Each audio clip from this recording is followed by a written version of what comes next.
Bonjour Bianconeri, comment ça va? J'espère que vous passez une bonne journée. Petite vidéo de mise à jour, parce que quand même aujourd'hui c'est une autre journée importante dans cette semaine remplie déjà des jours importants, la démission de la CDA, le match contre le Monza d'hier. Aujourd'hui c'est une journée plus visée judiciaire.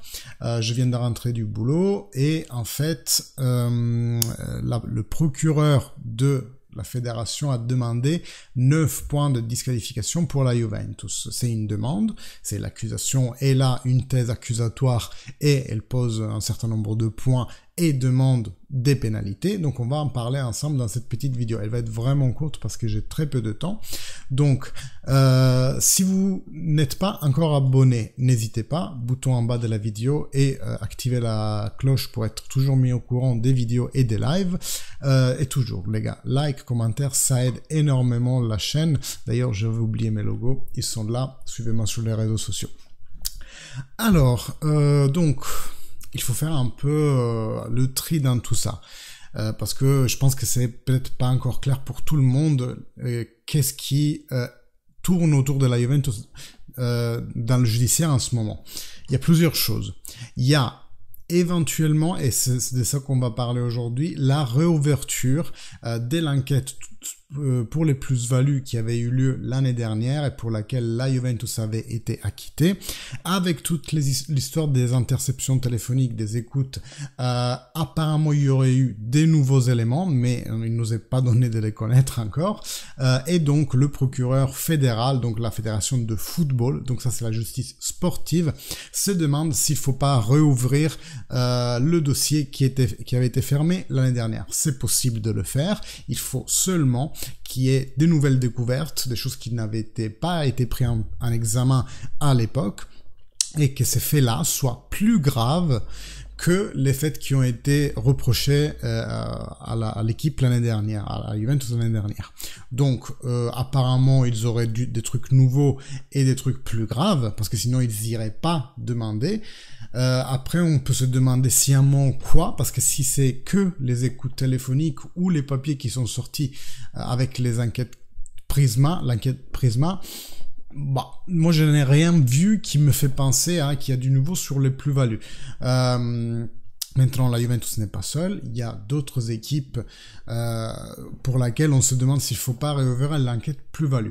Après, il y a, parce que ça c'est le premier point.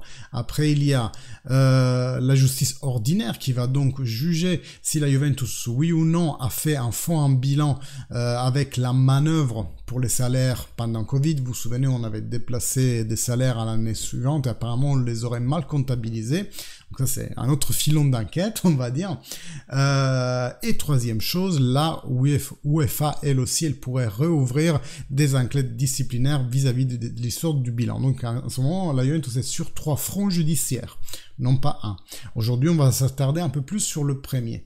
Et comme je vous disais, il y a beaucoup d'équipes qui sont dans la situation de devoir rendre de compte par rapport aux plus-values. Qu'est-ce que c'est une plus-value? J'achète un joueur 10, je le revends 30 dans quelques années, j'ai fait une plus-value de 20 parce que je l'ai, il a grandi potentiellement dans mon club aussi, et les joueurs prennent du valeur ou leur valeur chute selon leurs prestations sportives, c'est un peu comme la bourse.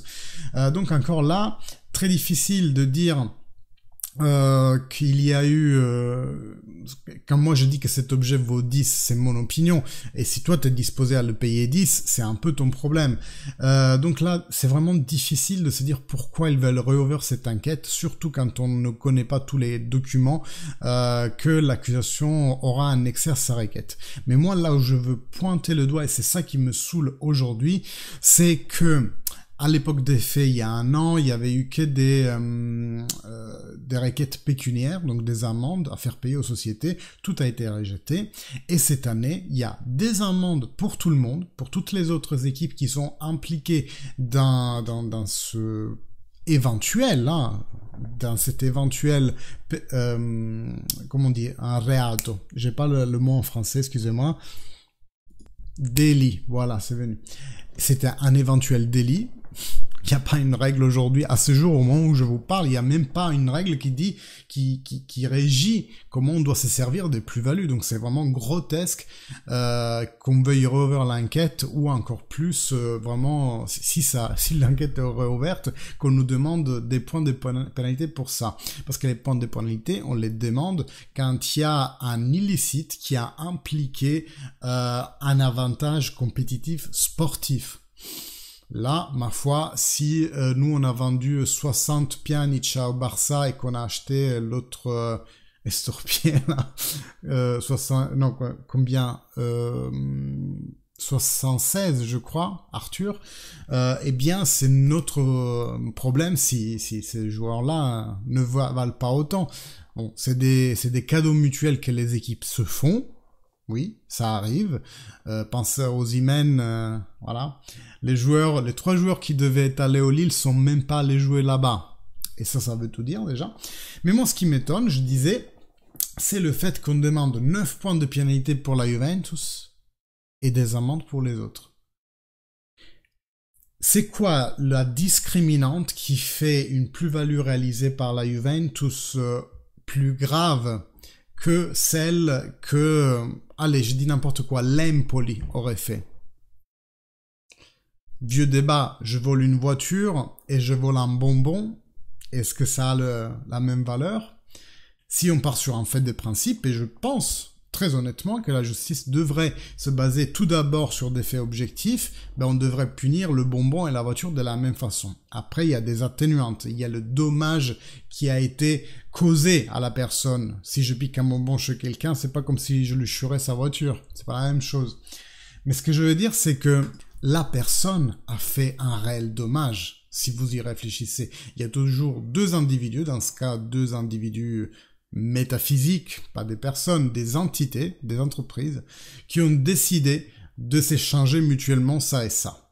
La seule chose qui peut apporter un préjudice à quelqu'un, c'est si ces actes-là auraient apporté un préjudice sportif, que le championnat aurait été, disons, drivé par ces choses-là. Mais comme tout le monde le fait, tout le monde est sur la même ligne d'égalité, en fait. Que ça soit les 20 millions que l'Inter demande à Casadei pour vendre Casadei est parti dans une équipe Tottenham, je sais plus, Chelsea, je me souviens plus, en Premier League, pour 20 millions. Mais qui a jamais entendu parler de Casadei? À combien nous devrions-nous vendre Miretti, Fagioli, si Casadei, que personne n'en a jamais entendu parler, vaut 20 millions?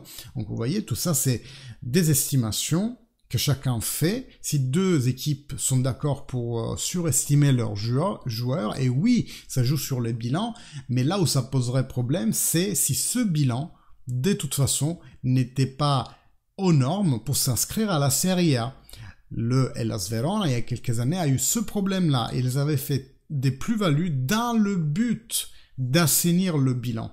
À tel point, ils l'ont fait, que ça a été un illicite. Parce que s'ils n'avaient pas fait tous ces plus-values-là, le bilan aurait été tel qu'ils n'auraient pas pu s'inscrire à la prochaine Serie A. Donc ils ont faussé le bilan pour gravir un échelon, si vous voyez, avoir une solvabilité pour être admis en Serie A. Et là, c'est effectivement une illicite, parce qu'ils n'auraient pas eu la place en Serie A s'ils n'avaient pas fait toutes ces plus-values qu'ils avaient fait à l'époque.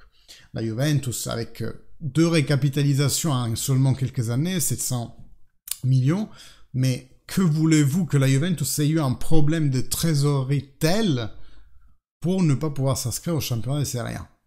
Donc là, aujourd'hui, je ne pointe pas du doigt le fait de vouloir réouvrir une enquête. S'il y a de nouveaux éléments, il y a de nouveaux éléments. On attend, bien entendu, toujours de les connaître. Et à mon avis, on va rire. Hein. Et clairement, on va rire quand ils vont nous montrer le pourquoi ils veulent réouvrir. Moi, je pointe du doigt la différence de traitement aussi abyssale entre la demande du procureur contre la Juventus et contre les autres équipes. Voilà. C'est tout ce que je voulais vous dire aujourd'hui. La décision n'interviendra vraisemblablement pas aujourd'hui, mais on suivra comme on fait avec tous les filons, que ce soit sportif ou administratif. vous aurez une vidéo d'explication le moment venu quand il y aura du nouveau. En attendant, je vous salue. Bon week-end. Non, pas bon week-end. Ah si, bon week-end, on est vendredi, mais oui, on va se voir. C'est ça que je voulais dire. Comme on va se voir, je vous souhaite très bien entendu un bon week-end lors du live du match contre l'Atalanta. Donc soyez là, soyez nombreux. Je vous invite à vous réinscrire. Pour vous, ça change rien. Pour moi, ça change tout. Likez, commentez pour faire grimper cette vidéo. Et à la prochaine. Salut. Fino alla fine, Forza Juve.